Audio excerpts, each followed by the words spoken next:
ನಮಸ್ಕಾರ ಸ್ನೇಹಿತರೆ. ವರ್ಷದ ಕೊನೆಯ ಸೂರ್ಯಗ್ರಹಣ ಆಗಸ್ಟ್ 12, 2026ರಂದು ಸಂಭವಿಸಲಿದೆ. ಅಮಾವಾಸ್ಯೆ 8 ರಾಶಿಯವರಿಗೆ ಭಾರಿ ಅದೃಷ್ಟ. ಶನಿ ಮತ್ತು ಶಿವನ ಕೃಪೆಯಿಂದ ಗುರುಬಲ. ಈ ಅಮಾವಾಸ್ಯೆಯಂದು 8 ರಾಶಿಯವರಿಗೆ ಭಾರಿ ಅದೃಷ್ಟ ಬರುತ್ತದೆ. ಶನಿದೇವ ಮತ್ತು ಪರಮಶಿವನ ಕೃಪೆಯಿಂದ ಸಂಪೂರ್ಣ ಕೃಪಾ ಕಟಾಕ್ಷ ದೊರೆಯಲಿದೆ. ಈ ರಾಶಿಯವರಿಗೆ ಸಿಕ್ಕಿರುವ ಕಾರಣ ಇವರಿಗೆ ಗುರುಬಲ ಆರಂಭವಾಗಿರುತ್ತದೆ.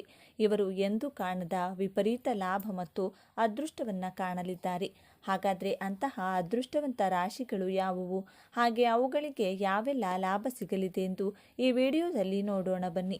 ಅದಕ್ಕೂ ಮುಂಚೆ ನೀವಿನ್ನೂ ಚಾನಲ್ಗೆ ಸಬ್ಸ್ಕ್ರೈಬ್ ಆಗಿಲ್ಲ ಅಂದರೆ ಈಗಲೇ ಸಬ್ಸ್ಕ್ರೈಬ್ ಆಗಿ, ಹಾಗೆ ವಿಡಿಯೋಗೆ ಲೈಕ್ ಮಾಡಿ, ವಿಡಿಯೋ ಸ್ಕಿಪ್ ಮಾಡದೆ ಕೊನೆ ತನಕ ನೋಡಿ. ಎಲ್ಲರೂ ಭಕ್ತಿಯಿಂದ ಓಂ ಶ್ರೀ ಮಹಾಲಕ್ಷ್ಮಿ ನಮಃ ಅಂತ ಕಮೆಂಟ್ ಮಾಡಿ. ಮೇಷರಾಶಿಯವರಿಗೆ ಈ ಅಮಾವಾಸ್ಯೆ ಅನ್ನೋದು ಬೇರೆ ಬೇರೆ ರೀತಿಯಲ್ಲಿ ಸುಖ ಸಂತೋಷವನ್ನು ತರುವಂತಹ ಕೆಲಸವನ್ನು ಮಾಡುತ್ತದೆ. ಈ ಸಂದರ್ಭದಲ್ಲಿ ನೀವು ನಿಮ್ಮ ಕುಟುಂಬದ ಜೊತೆಗೆ ಸಂತೋಷದ ಕ್ಷಣಗಳನ್ನು ಕಳೆಯುವಂಥ ಅವಕಾಶ ಸಿಗುತ್ತದೆ. ಸಾಕಷ್ಟು ವರ್ಷಗಳಿಂದ ಅರ್ಧಕ್ಕೆ ನಿಂತುಕೊಂಡು ಪೂರ್ತಿ ಆಗದಿರುವಂಥ ಕೆಲಸಗಳು ಮರು ಪ್ರಾರಂಭವಾಗಿ ಪೂರ್ತಿಯಾಗುವಂಥ ಸಾಧ್ಯತೆ ಈ ಸಂದರ್ಭದಲ್ಲಿದೆ. ಒಂದು ವೇಳೆ ಈ ಸಂದರ್ಭದಲ್ಲಿ ನೀವು ಕುಟುಂಬದ ಜೊತೆಗೆ ಯಾವುದಾದರೂ ಅಸಮಾಧಾನಗಳು ಅಥವಾ ಭಿನ್ನಾಭಿಪ್ರಾಯಗಳನ್ನು ಹೊಂದಿದ್ರೆ ಶಿವನ ಕೃಪೆಯಿಂದಾಗಿ ಕುಟುಂಬದ ನಡುವೆ ಎಲ್ಲ ಸಮಸ್ಯೆಗಳು ಕೂಡ ಪರಿಹಾರವಾಗುತ್ತವೆ. ಈ ಸಂದರ್ಭದಲ್ಲಿ ಮೇಷರಾಶಿಯವರ ಆರ್ಥಿಕ ಪರಿಸ್ಥಿತಿ ಕೂಡ ಚೆನ್ನಾಗಿ ಆಗುತ್ತದೆ ಹಾಗೂ ಎಲ್ಲ ಸಾಲಗಳನ್ನು ತೀರಿಸಬಹುದಾಗಿದೆ.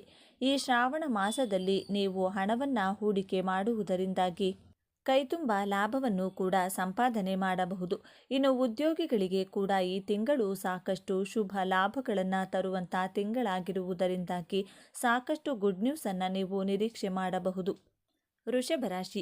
ಈ ಅಮಾವಾಸ್ಯೆ ವೃಷಭ ರಾಶಿಯವರಿಗೆ ತುಂಬ ಪ್ರಯೋಜನಕಾರಿಯಾಗಿದೆ. ಈ ಸಮಯದಲ್ಲಿ ವೃಷಭ ರಾಶಿಯವರ ಸಂತೋಷ ಹೆಚ್ಚಾಗುತ್ತದೆ, ಧನಲಾಭ ಪ್ರಾಪ್ತಿಯಾಗಲಿದೆ, ಸಮಾಜದಲ್ಲಿ ಮೆಚ್ಚುಗೆ ಹೆಚ್ಚಲಿದೆ.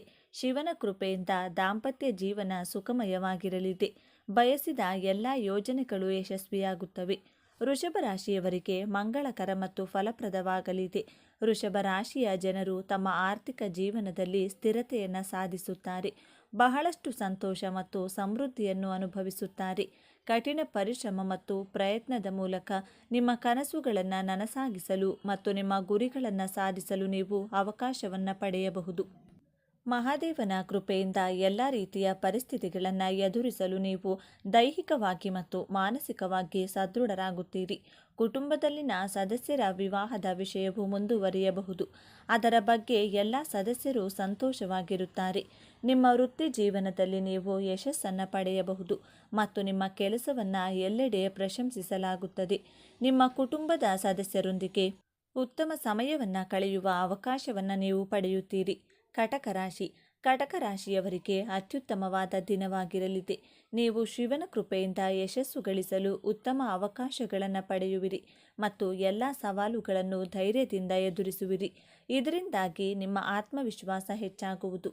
ಅದೃಷ್ಟದ ಸಂಪೂರ್ಣ ಬೆಂಬಲ ಪಡೆಯುವುದರಿಂದ ಹಣವನ್ನು ಗಳಿಸಲು ಮತ್ತು ಉತ್ತಮ ಅವಕಾಶಗಳನ್ನು ಪಡೆಯುವಿರಿ ಮತ್ತು ಹಣ ಉಳಿತಾಯ ಮಾಡುವಲ್ಲಿ ನೀವು ಯಶಸ್ಸು ಗಳಿಸುವಿರಿ. ಕೆಲಸವನ್ನು ಹುಡುಕುತ್ತಿರುವ ಈ ರಾಶಿಗೆ ಸೇರಿದ ಯುವಕರಿಗೆ ಶುಭ ಸುದ್ದಿ ಲಭಿಸಲಿದೆ. ನಿಮ್ಮ ವೃತ್ತಿ ಜೀವನವನ್ನು ಶುರು ಮಾಡಲು ಉತ್ತಮ ಅವಕಾಶಗಳನ್ನು ಗಳಿಸುವಿರಿ.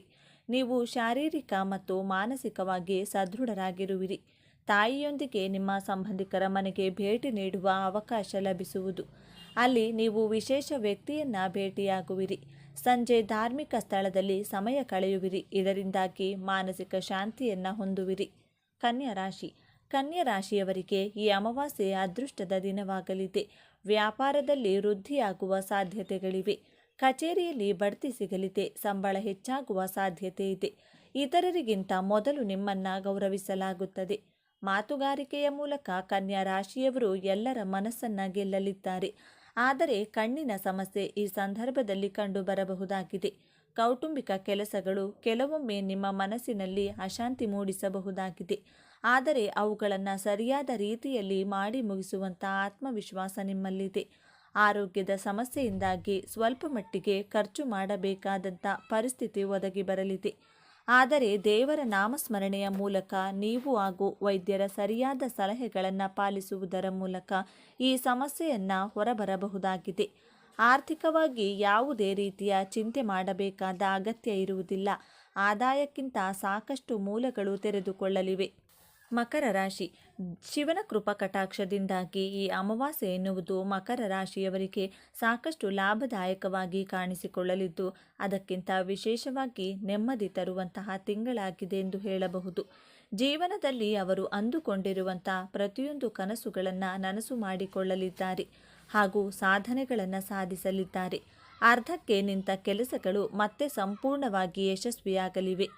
ಈ ಸಂದರ್ಭದಲ್ಲಿ ಮಕರ ರಾಶಿಯ ಜನರಲ್ಲಿ ಧಾರ್ಮಿಕ ಹಾಗೂ ಆಧ್ಯಾತ್ಮಿಕ ವಿಚಾರಗಳ ಬಗ್ಗೆ ಇನ್ನಷ್ಟು ಹೆಚ್ಚಿನ ಒಲವು ಕಂಡುಬರಲಿದೆ. ಖಂಡಿತವಾಗಿ ಮಕರ ರಾಶಿಯವರು ಅತ್ಯಂತ ಸಂತೋಷವಾಗಿರೋದಕ್ಕೆ ಇದು ಕೂಡ ಒಂದು ಪ್ರಮುಖ ಕಾರಣವಾಗಲಿದೆ ಅನ್ನೋದರಲ್ಲಿ ಯಾವುದೇ ಅನುಮಾನವಿಲ್ಲ ಎಂದು ಹೇಳಬಹುದು. ಸಿಂಹರಾಶಿ. ಈ ಅಮಾವಾಸ್ಯೆ ಅನ್ನೋದು ಸಿಂಹರಾಶಿಯವರಿಗೂ ಕೂಡ ವೈದಿಕ ಜ್ಯೋತಿಷ್ಯ ಶಾಸ್ತ್ರದ ಪ್ರಕಾರ ಸಾಕಷ್ಟು ವಿಧಗಳಲ್ಲಿ ಲಾಭ ಹಾಗೂ ಶುಭ ಫಲಗಳನ್ನು ತರುವಂತಹ ತಿಂಗಳಾಗಿದೆ. ಈ ಸಮಯ ಅನ್ನೋದು ಸಿಂಹರಾಶಿಯವರ ಜೀವನದಲ್ಲಿ ಸಂತೋಷವನ್ನು ಹೊತ್ತು ತರಲಿದೆ. ಈ ಸಂದರ್ಭದಲ್ಲಿ ನಿಮ್ಮ ಉದ್ಯೋಗ ಕ್ಷೇತ್ರದಲ್ಲಿಯೂ ಕೂಡ ನೀವು ಉತ್ತಮ ರೀತಿಯ ಸಂಪಾದನೆಯನ್ನು ಹಾಗೂ ಬೇರೆ ಬೇರೆ ಸೌಲಭ್ಯಗಳನ್ನು ಪಡೆದುಕೊಳ್ಳುವಂತಹ ಅವಕಾಶವಿದೆ. ನೀವು ಮಾಡುವಂತಹ ಒಳ್ಳೆಯ ಕೆಲಸಗಳನ್ನು ಗಮನಿಸಿ ಹಿರಿಯ ಅಧಿಕಾರಿಗಳು ಕೆಲಸದಲ್ಲಿ ಪ್ರಮೋಷನ್ ಹಾಗೂ ಸಂಬಳದಲ್ಲಿ ಹೆಚ್ಚಳ ಮಾಡುತ್ತಾರೆ. ವ್ಯಾಪಾರ ಮಾಡುವಂತಹ ಸಿಂಹ ರಾಶಿಯವರಿಗೂ ಕೂಡ ತಮ್ಮ ಬ್ಯಾಂಕ್ ಬ್ಯಾಲೆನ್ಸ್ ಹೆಚ್ಚಿಸಿಕೊಳ್ಳುವಂತಹ ಅವಕಾಶ ಈ ಸಂದರ್ಭದಲ್ಲಿ ಸಿಗಲಿದೆ. ಒಂದು ವೇಳೆ ಹೊಸ ಮನೆ, ಪ್ರಾಪರ್ಟಿ ಅಥವಾ ವಾಹನವನ್ನು ಖರೀದಿ ಮಾಡುವಂತಹ ಯೋಜನೆಗಳನ್ನು ಹೊಂದಿರುವಂತಹ ಜನರಿಗೂ ಕೂಡ ಇದು ಶುಭ ಸುದ್ದಿ ತರುವಂತಹ ಸಮಯವಾಗಿದೆ. ತುಲಾ ರಾಶಿ. ಈ ಅಮಾವಾಸ್ಯೆ ಈ ತುಲಾ ರಾಶಿಯವರಿಗೆ ಉತ್ತಮ ಮಾಸವಾಗಲಿದೆ. ಶಿವ ಮತ್ತು ಪಾರ್ವತಿಯ ಆಶೀರ್ವಾದದಿಂದ ತುಲಾ ರಾಶಿಯವರು ಸಂತೋಷ ಮತ್ತು ಸಮೃದ್ಧಿಯನ್ನು ಹೊಂದುತ್ತಾರೆ. ತುಲಾ ರಾಶಿಯವರಿಗೆ ಲಾಭದಾಯಕವಾಗಿರುತ್ತದೆ. ತುಲಾ ರಾಶಿಯವರು ಕೆಲವು ಕೆಲಸಗಳ ಬಗ್ಗೆ ಚಿಂತಿಸುತ್ತಿದ್ದರೆ ಅದು ಪೂರ್ಣಗೊಳ್ಳುತ್ತದೆ. ಅವರು ತಮ್ಮ ಮಕ್ಕಳೊಂದಿಗೆ ಆನಂದದಾಯಕ ಸಂಬಂಧವನ್ನು ಅನುಭವಿಸುತ್ತಾರೆ. ಸ್ವಂತ ವ್ಯವಹಾರ ನಡೆಸುತ್ತಿರುವವರು ಆರ್ಥಿಕ ಲಾಭ ಪಡೆಯುವ ಸಾಧ್ಯತೆ ಇದೆ. ಲಕ್ಷ್ಮೀದೇವಿಯ ಕೃಪೆಯಿಂದ ಉತ್ತಮ ಆರ್ಥಿಕ ಲಾಭ ಸಿಗಲಿದೆ.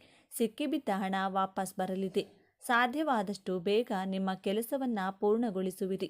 ನೀವು ಭೂಮಿ ಅಥವಾ ಇನ್ಯಾವುದಾದರೂ ಹೂಡಿಕೆ ಮಾಡಲು ಬಯಸಿದರೆ ಇಂದು ನಿಮಗೆ ಮಂಗಳಕರವಾಗಿರುತ್ತದೆ. ಭವಿಷ್ಯದಲ್ಲಿ ನೀವು ಆರ್ಥಿಕ ಲಾಭಗಳನ್ನು ಪಡೆಯುತ್ತೀರಿ. ಕುಟುಂಬ ಜೀವನ ಅನುಕೂಲಕರವಾಗಿರುತ್ತದೆ. ನಿಮ್ಮ ಸಂಗಾತಿಯೊಂದಿಗಿನ ಸಂತೋಷವು ಹೆಚ್ಚಾಗುತ್ತದೆ. ಸಂಬಂಧಿಕರೊಂದಿಗೆ ನಿಮ್ಮ ಹೊಂದಾಣಿಕೆಯು ಉತ್ತಮವಾಗಿರುತ್ತದೆ ಮತ್ತು ನೀವು ಸ್ನೇಹಿತರೊಂದಿಗೆ ಕೆಲವು ಮನರಂಜನಾ ಕಾರ್ಯಕ್ರಮದಲ್ಲಿ ಭಾಗವಹಿಸುವಿರಿ. ಕುಂಭರಾಶಿ. ಈ ಅಮಾವಾಸ್ಯೆ ಕುಂಭರಾಶಿಯವರಿಗೆ ಸಾಕಷ್ಟು ಸಕಾರಾತ್ಮಕ ಬೆಳವಣಿಗೆಗಳು ಕಂಡುಬರಲಿವೆ. ಶಿವನ ಆಶೀರ್ವಾದ ಕೂಡ ಕುಂಭರಾಶಿಯವರ ಮೇಲೆ ಇರುವುದರಿಂದಾಗಿ ಮಾಡುವಂತಹ ಕೆಲಸಗಳಲ್ಲಿ ಗೆಲುವು ನಿಶ್ಚಿತ. ಗ್ರಹಗಳು ಶುಭ ಸ್ಥಿತಿಯಲ್ಲಿರುವುದರಿಂದಾಗಿ ಕುಂಭರಾಶಿಯವರಿಗೆ ಹಣ ಸಂಪಾದನೆ ಮಾಡುವುದಕ್ಕೆ ಶುಭ ಸಂದರ್ಭ ಎಂದು ಹೇಳಬಹುದು. ಸಮಾಜದಲ್ಲಿ ಕುಂಭರಾಶಿಯವರ ಪ್ರತಿಷ್ಠೆ ಹಾಗೂ ಗೌರವ ಕೂಡ ಹೆಚ್ಚಾಗಲಿದೆ. ಇನ್ನು ನಿಮ್ಮ ಆರ್ಥಿಕ ಪರಿಸ್ಥಿತಿಯಲ್ಲಿಯೂ ಕೂಡ ಸಾಕಷ್ಟು ಸಕಾರಾತ್ಮಕ ಸುಧಾರಣೆಗಳು ಕಂಡುಬರುವುದರಿಂದಾಗಿ ಇರುವಂತಹ ಎಲ್ಲ ಆರ್ಥಿಕ ಸಂಕಷ್ಟಗಳನ್ನು ನೀವು ದೂರ ಮಾಡಿಕೊಳ್ಳಬಹುದು. ಉದ್ಯೋಗ ಕ್ಷೇತ್ರದಲ್ಲಿ ಇರುವಂತಹ ಕುಂಭರಾಶಿಯವರು ಕೂಡ ತಮ್ಮ ಕೆಲಸದ ಉತ್ತುಂಗವನ್ನು ತಲುಪುವಂಥ ಎಲ್ಲ ಸಾಧ್ಯತೆಗಳನ್ನು ಹೊಂದಿದ್ದಾರೆ. ಗ್ರಹಣ ಎಲ್ಲೆಲ್ಲಿ ಗೋಚರಿಸುತ್ತದೆ? ಈ ಖಗೋಳ ವಿದ್ಯಮಾನವು ಪ್ರಮುಖವಾಗಿ ಆರ್ಕ್ಟಿಕ್, ಗ್ರೀನ್ಲ್ಯಾಂಡ್, ಐಸ್ಲ್ಯಾಂಡ್, ಸ್ಪೇನ್ ಮತ್ತು ಅಟ್ಲಾಂಟಿಕ್ ಮಹಾಸಾಗರದ ವಿಶಾಲ ಭಾಗಗಳಲ್ಲಿ ಸ್ಪಷ್ಟವಾಗಿ ಗೋಚರಿಸುತ್ತದೆ. ಈ ಪ್ರದೇಶಗಳಲ್ಲಿ ಇರುವ ಜನರು ಪೂರ್ಣ ಸೂರ್ಯಗ್ರಹಣದ ಅದ್ಭುತ ದೃಶ್ಯವನ್ನು ಕಣ್ತುಂಬಿಕೊಳ್ಳಬಹುದು. ಭಾರತದಲ್ಲಿ ಗ್ರಹಣ ಗೋಚರಿಸುತ್ತದೆಯೇ ಮತ್ತು ಸೂತಕ ನಿಯಮಗಳು ಅನ್ವಯಿಸುತ್ತವೆಯೇ? ಆದಾಗ್ಯೂ ಈ ಅದ್ಭುತ ಆಕಾಶ ವಿದ್ಯಮಾನವು ಭಾರತದಲ್ಲಿ ಗೋಚರಿಸುವುದಿಲ್ಲ. ಇದಕ್ಕೆ ಮುಖ್ಯ ಕಾರಣವೆಂದರೆ ಗ್ರಹಣ ನಡೆಯುವ ಸಮಯದಲ್ಲಿ ಭಾರತದಲ್ಲಿ ರಾತ್ರಿಯ ಸಮಯವಾಗಿರುತ್ತದೆ ಮತ್ತು ಸೂರ್ಯನು ದಿಗಂತದ ಕೆಳಗಿರುತ್ತಾನೆ. ಗ್ರಹಣದ ಮಾರ್ಗವು ಮುಖ್ಯವಾಗಿ ಉತ್ತರ ಗೋಳಾರ್ಧ ಮತ್ತು ಯುರೋಪ್ ಮೂಲಕ ಹಾದು ಹೋಗುವುದರಿಂದ ಇದು ಏಷ್ಯಾ ಖಂಡದ ದಕ್ಷಿಣ ಭಾಗಗಳಲ್ಲಿ ಗೋಚರವಾಗುವುದಿಲ್ಲ. ಆದ್ದರಿಂದ ಗ್ರಹಣ ಸ್ಪರ್ಶಿಸದೇ ಇರುವ ಕಾರಣ ಭಾರತದಲ್ಲಿ ಯಾವುದೇ ರೀತಿಯ ಸೂತಕದ ನಿಯಮಗಳು ಅನ್ವಯಿಸುವುದಿಲ್ಲ. ಗ್ರಹಣ ದೋಷ ನಿವಾರಣೆಗೆ ಅನುಸರಿಸಬೇಕಾದ ಜ್ಯೋತಿಷ್ಯ ಸಲಹೆಗಳು. ಗ್ರಹಣದ ಋಣಾತ್ಮಕ ಪರಿಹಾರಗಳಿಂದ ನಿಮ್ಮನ್ನು ರಕ್ಷಿಸಿಕೊಳ್ಳಲು ಮತ್ತು ಶುಭ ಫಲಿತಾಂಶಗಳನ್ನು ದ್ವಿಗುಣಗೊಳಿಸುವ ಕೆಲವು ತಡೆಗಟ್ಟುವ ಕ್ರಮಗಳನ್ನು ಅನುಸರಿಸಬೇಕು. ಗ್ರಹಣದ ಸಮಯದಲ್ಲಿ ಸೂರ್ಯ ಮಂತ್ರಗಳನ್ನು ಅಥವಾ ಓಂ ನಮಃ ಶಿವಾಯ ಮಂತ್ರವನ್ನು ನಿರಂತರವಾಗಿ ಪಠಿಸಬೇಕು. ಗ್ರಹಣ ಮುಗಿದ ನಂತರ ಪವಿತ್ರ ನೀರಿನಿಂದ ಸ್ನಾನ ಮಾಡಿ ಶ್ರೀ ಮಹಾವಿಷ್ಣು ಅಥವಾ ಶಿವನನ್ನು ಪೂಜಿಸಬೇಕು. ಬಡವರಿಗೆ ಗೋಧಿ, ಬೆಲ್ಲ, ಕೆಂಪು ಬಟ್ಟೆ ಅಥವಾ ತಾಮ್ರದ ಪಾತ್ರೆಗಳನ್ನು ದಾನ ಮಾಡುವುದರಿಂದ ಸೂರ್ಯಗ್ರಹಣದ ದೋಷಗಳು ಸಂಪೂರ್ಣವಾಗಿ ದೂರವಾಗುತ್ತವೆ. 2026ರ ಸೂರ್ಯಗ್ರಹಣದ ದಿನ ನಾವು ಏನು ಮಾಡಬಾರದು? ಸೂರ್ಯಗ್ರಹಣದ ಸಮಯದಲ್ಲಿ ದೇವರ ವಿಗ್ರಹಗಳನ್ನು, ಫೋಟೋಗಳನ್ನು ಸ್ಪರ್ಶಿಸಬಾರದು. ಸೂರ್ಯಗ್ರಹಣದ ಸಮಯದಲ್ಲಿ ಆಹಾರವನ್ನು ಬೇಯಿಸುವುದು, ತಿನ್ನುವುದು ಶುಭವಲ್ಲ. ಆದರೆ ಮಕ್ಕಳು, ರೋಗಿಗಳು, ವೃದ್ಧರು ಆಹಾರವನ್ನು ಸೇವಿಸಬಹುದು. ಸೂರ್ಯಗ್ರಹಣದ ಸಮಯದಲ್ಲಿ ದೈಹಿಕ ಸಂಬಂಧ ಹೊಂದುವುದನ್ನು ತಪ್ಪಿಸಬೇಕು. ಸೂರ್ಯಗ್ರಹಣದ ಸಮಯದಲ್ಲಿ ದೇಹಕ್ಕೆ ಎಣ್ಣೆಯನ್ನು ಹಚ್ಚಿಕೊಳ್ಳಬಾರದು. ಸೂರ್ಯಗ್ರಹಣದ ಸಮಯದಲ್ಲಿ ಚಾಕು, ಕತ್ತರಿ, ಸೂಜಿ ಮತ್ತು ದಾರಕ್ಕೆ ಸಂಬಂಧಿಸಿದ ಯಾವುದೇ ಕೆಲಸವನ್ನು ಮಾಡಬಾರದು. ವಿಶೇಷವಾಗಿ ಗರ್ಭಿಣಿಯರು ಇದರ ಬಗ್ಗೆ ವಿಶೇಷ ಕಾಳಜಿ ವಹಿಸಬೇಕು. ಸೂರ್ಯಗ್ರಹಣದ ವೇಳೆ ಉಗುರು ಮತ್ತು ಕೂದಲುಗಳನ್ನು ಕತ್ತರಿಸುವಂಥ ತಪ್ಪನ್ನು ಎಂದಿಗೂ ಮಾಡಲು ಹೋಗಬಾರದು. 2026ರ ಸೂರ್ಯಗ್ರಹಣದ ದಿನ ನಾವು ಏನು ಮಾಡಬೇಕು?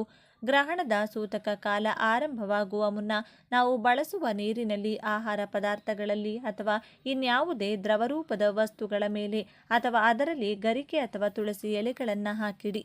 ಗ್ರಹಣದ ಸಮಯದಲ್ಲಿ ದೇವರ ವಿಗ್ರಹಗಳನ್ನು ಸ್ಪರ್ಶಿಸುವುದು ತಪ್ಪಾದರೂ ನಾವು ಈ ಸಮಯದಲ್ಲಿ ಧಾರ್ಮಿಕ ಗ್ರಂಥಗಳನ್ನು ಅಥವಾ ಪುಸ್ತಕಗಳನ್ನು ಓದಬಹುದು ಅಥವಾ ಪಠಿಸಬಹುದು. ಸೂರ್ಯಗ್ರಹಣದ ಸಮಯದಲ್ಲಿ ನಾವು ಮಂತ್ರವನ್ನು ಪಠಿಸಬೇಕು. ಇದರಿಂದ ಗ್ರಹಣದ ಕೆಟ್ಟ ಪರಿಣಾಮ ನಮ್ಮ ಮೇಲೆ ಉಂಟಾಗುವುದಿಲ್ಲ. ಸೂರ್ಯಗ್ರಹಣ ಮುಗಿದ ನಂತರ ಮತ್ತೆ ಸ್ನಾನ ಮಾಡಬೇಕು. ಸೂರ್ಯಗ್ರಹಣದ ಸಮಯದಲ್ಲಿ ತರ್ಪಣ, ಶ್ರಾದ್ದ, ಜಪ, ಹವನ, ದಾನ ಇತ್ಯಾದಿ ಧಾರ್ಮಿಕ ಕಾರ್ಯಗಳನ್ನು ಮಾಡಬಹುದು. ಗ್ರಹಣ ಮುಗಿದ ನಂತರ ದೇವರ ಪೂಜೆ ಮಾಡಿ ಮತ್ತು ದಾನ ಮಾಡಿ. ಸ್ನಾನ ಮಾಡಿದ ನಂತರ ದೇವರ ಕೋಣೆಯನ್ನು ಶುದ್ಧೀಕರಿಸಬೇಕು. ಸೂರ್ಯಗ್ರಹಣದ ಸಮಯದಲ್ಲಿ ನಾವು ಯಾವುದೇ ಕೆಲಸವನ್ನು ಮಾಡಬೇಕಾದರೂ ಅದರ ಬಗ್ಗೆ ಸರಿಯಾಗಿ ತಿಳಿದುಕೊಂಡು ಮಾಡುವುದು ತುಂಬಾನೇ ಉತ್ತಮ. ಗ್ರಹಣದ ಸಮಯದಲ್ಲಿ ನಿಷಿದ್ಧ ಕೆಲಸಗಳನ್ನು ಮಾಡೋದ್ರಿಂದ ಅಶುಭ ಫಲಗಳನ್ನು ಎದುರಿಸಬೇಕಾಗುತ್ತದೆ. ಹಾಗಾಗಿ ಸೂರ್ಯಗ್ರಹಣದ ಸಮಯದಲ್ಲಿ ನಾವು ಯಾವ ಕೆಲಸ ಮಾಡಬೇಕು, ಯಾವ ಕೆಲಸ ಮಾಡಬಾರ್ದು ಎಂಬುದನ್ನು ಸರಿಯಾಗಿ ತಿಳಿದುಕೊಂಡಿರಬೇಕು.